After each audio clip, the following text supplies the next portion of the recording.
What are the best parts of being a child from a mixed race marriage? I don't look like either of them, so it got weird as a kid. Oh, okay. Yeah, so I grew up in Arkansas. People thought I was Hispanic. Growing up, people tried to talk to me in Spanish all the time. Yeah. So this is it. So when we had these conversations about these illegals and like, oh my God, and they're taking over. Yeah, they're taking over. They're also creating your classmates. Hey, Mom, what's the you should have spoken Spanish with her if you wanted to. I told her that. Yeah. You know what? Well, I just 2 told weeks her ago, also. All right. 2 weeks ago, she called me a disappointment because I didn't know Spanish. But All right.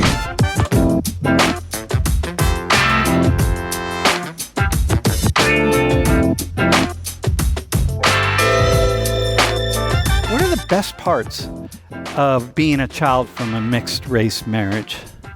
I would say for me, I get to experience like both cultures. Since I'm Black and Puerto Rican, so I get to, go to Puerto Rico and see my family there, experience that life, and then also come back here and experience. And so when you that say life. Black, do you mean African American? Yeah, just Black American. Black American. Yeah. Okay. Yeah. Yeah. So and Puerto Rican. So is Puerto Rican like indigenous? Who's Puerto Rican? My mom. Is she indigenous, European, more European, African? Because you got the three things coming together. I'm gonna be honest. I don't know. I don't think she knows either. Yeah. So Okay. just kind And of. was she light skinned like you? She's like white skinned. Okay. Being Mexican and Black, it's kind of like I get best of both worlds as well because I get Mexican food like enchiladas, tacos, and I get to visit Mexico. Dude, you could have like barbecue tacos, man. Oh, dude. Awesome. Okay. Don't really Wait, who's Mexican? My mom's Mexican. Your mom's Mexican? Yep. And your dad is He's African American. African American? Yep. All right. So best of both worlds. What else? Like, what do you see? Oh yeah. I guess I would also say like the music because I'm more experienced in my culture. I don't really know if that makes sense, but like getting to go to quinceañeras and just experiencing that part of my family is really cool. Uh-huh. All right, bro. How about you? Do you have what the best part, Yeah, no, a lot of aunties and uncles, no fuss over you. Uh-huh. The food. Wait, did you say aunties and uncles? Yeah, you got a lot of them. You got a lot of All them. right. When you're mixed Aunties. race. That should be a clue. Wait, what are your parents? What's their background? Yeah, no, my mom's from southern China, and my dad's from the West Bank in Palestine. Uh-huh. So He's from Jenin, right? yeah, it's from Jenin. Yeah. He's from a Okay. small Dude, farm. where did they meet? That's a whole story, but actually maybe it's quick. Yeah, they met in school. They met in school in the U.S. Uh-huh. Yeah, They were both international students? Yeah, they came here to study. My dad, he came to get his PhD at the University of Arkansas, Uh-huh. and my mama, she went to get her MBA in University of Arkansas. Okay. So do you speak either Arabic or Mandarin? Actually, I used to speak a little bit of Chinese when I was growing up. I lived in China for a little bit, but then you come back and you lose it. Uh-huh. And so the best part for you is just kind of the feel. The family's great. They all love you, and the food. And is two great. different, like, so as Palestinians, like, family's so big. Mm-hmm. Yeah. They, my like- dad- yeah, no, what is it? I got 3 uncles and 3 aunties on my dad's side, Uh-huh. and 1 auntie and 1 uncle on my mama's side. Uh-huh. Yeah, and very it's cool. like when one day said, thankfully we get to travel and visit. And that's always super fun. Mm-hmm. Even if I am even if I am Chinese and I'm experienced like Chinese American culture, when you go to China, it's a whole different deal. Yeah. But it's fun. Yeah. It's great. Yeah. Yeah, very cool. Okay, so here's a question. What are some things you think you understand about the world, the three of you, that you understand about life and the world and relationships and so on, that you think a lot of other people may not sort of comprehend in the way that you do? I don't look like either of them, so it got weird as a kid. Oh, okay. Yeah, so I grew up in Arkansas. People thought I was Hispanic. Growing up, people tried to talk to me in Spanish all the time. Yeah, yeah. I don't Dude, know. nobody can you get a little bit of a close up of him? Dude, nobody would ever I can't Nobody figure it would out. ever look at you and be like, "Oh, yeah, you're like Arab and wait, hang on, Chinese." Like nobody would ever do. You know, we play the game sometimes. They get Asia right, but then put their finger on it, they can't do it. What do people see about you that's Asian? They tell me the eyes all the time. You know, when I first saw you, I really thought that you were from Central Asia. Yeah. So like Yeah. Turkmenistan, the Kazakhstan, stands. or something. Yeah, one of the Okay. stands. People must say that, right? They don't know about the stands. Yeah? Most people, they Okay. don't know about where the stands are, so. All right. Okay. So what else? How about the two of you? Like, what's something that you think you understand kind of about the world that other people maybe? I think I would have to say just about the struggle that immigrants go through, because my mom immigrated from Mexico when she was about 18, and it was just a struggle for her to get acclimated into the world because she couldn't speak fluent English at first. And I just think knowing her struggle, I definitely treat everyone of different races the same, just because you don't really know what someone is going through. And I think that really helps a lot. And then you have this understanding of the relationship. So you have this immigrant, this woman who's your mother, who's an immigrant, right? And did she come over with papers or without papers? She did come without papers with her siblings, and Okay. they all came here. How old? So she was 18. Yes, she Right. was. So you see like you see the different stories, right? And here these two people fell in love, right? And then they made you, right? Do you have siblings? I do. I have 2 siblings. Okay. So like, and you see that the story is also a story it's like there's a cool story to it, right? When you just listen to the news and about the immigrants, but you're a child of this, right? Which, by the way, Tanya here is a child of an illegal immigrant. Oh, well, she's legal now. No, she's legal now, I know, but she was illegal, right? Yeah. No, I Just know wanna that. I clarify know that. that. No. But of someone who was an illegal immigrant.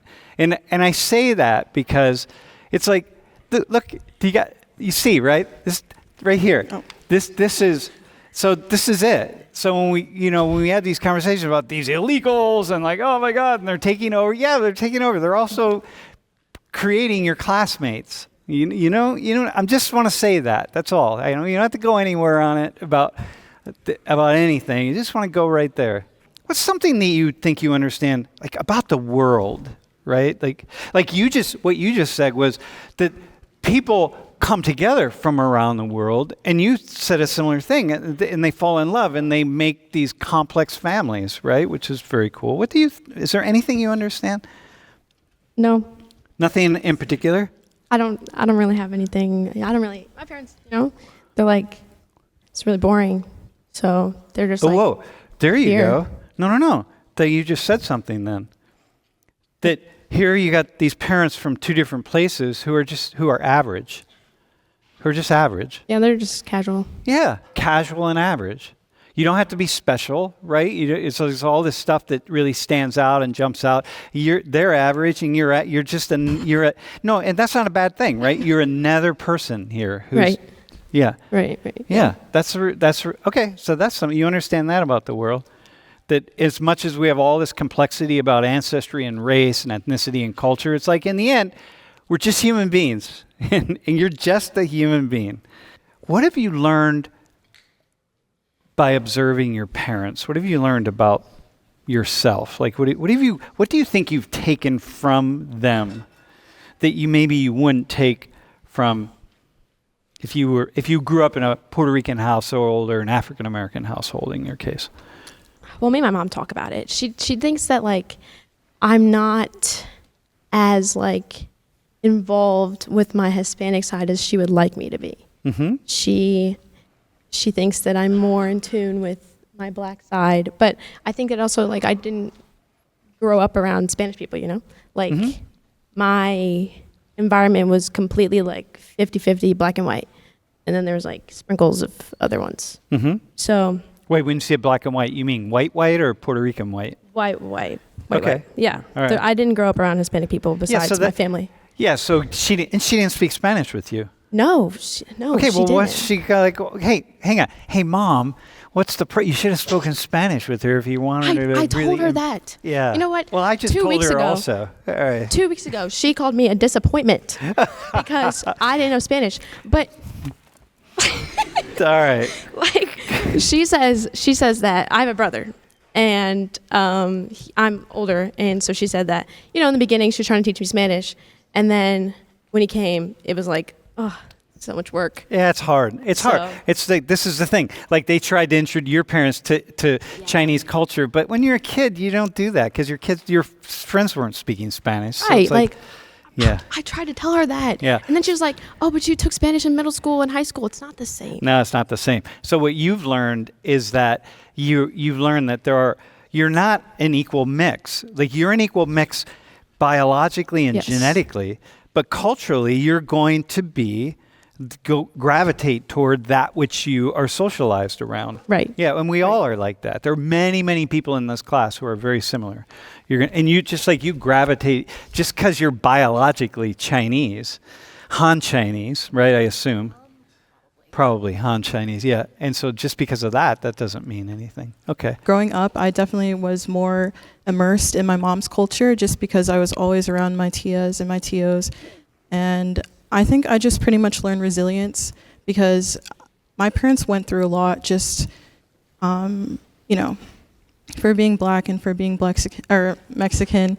We kind of grew up in a really white neighborhood, and just seeing like kind of all the stuff that they went through, it just taught me to like never stop working hard and always go for what I want because it is achievable, no matter what happens. And it's cool that you have these parents you have your black father, your Mexican mother. So you have these two kind of classic, these people they're representatives of certain groups, and you got to see them in the world together, which is pretty cool. Yeah, that's cool. You brought up your parents are representatives of their cultures. For me, growing up, really, really emphasized that. It felt like I was representative in any social situation that I was in. So growing up, respect.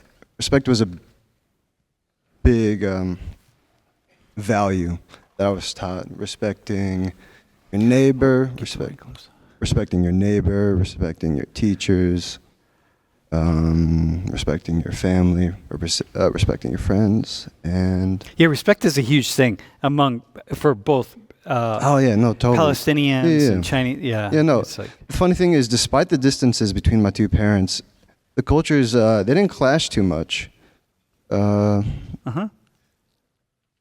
You know, socially conservative, it kind of comes to it. But we all know stories about Chinese people, how much they value education.